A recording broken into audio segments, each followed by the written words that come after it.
So I would say that there's a lot of misinformation or lack of access to information. So one of the things that students come to us with the most is access to schools that are out of state, right? So this misconception that going to a private school out of state is more expensive than an in-state school. There's lack of information about the meaning of certain types of classes and the importance of accessing academic rigor. So a lot of students think that because they're in a college prep class that necessarily means that they will be college bound. So they don't know how to ask for additional rigor. So those are some of the things that are out there. I think there's a lot of misinformation about some of the resources that are accessible to help them go through the college application process. So we have a lot of great guidance counselors in our schools, but the fact of the matter is that students need sometimes outside help to be able to do that.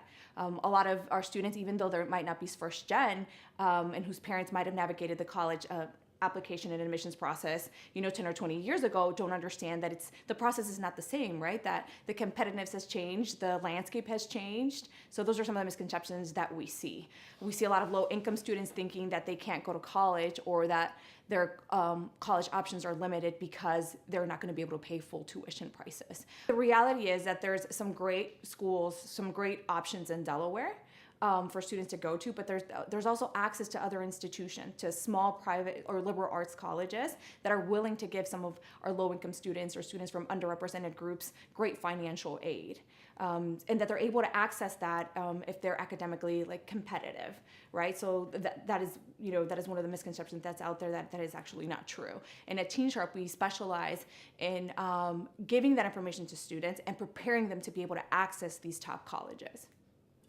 What students can do. Okay, so no es el proceso.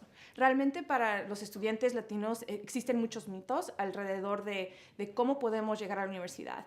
Muchas personas piensan que porque son indocumentados o porque sus papás son indocumentados no van a poder ir a la universidad. Una, porque no van a tener acceso a ayuda financiera para el estudiante.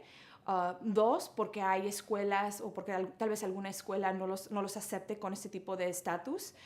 Hay muchas escuelas que tratan a nuestros estudiantes como si fueran estudiantes extranjeros, entonces lo cual significa que tienen que pagar más colegiatura.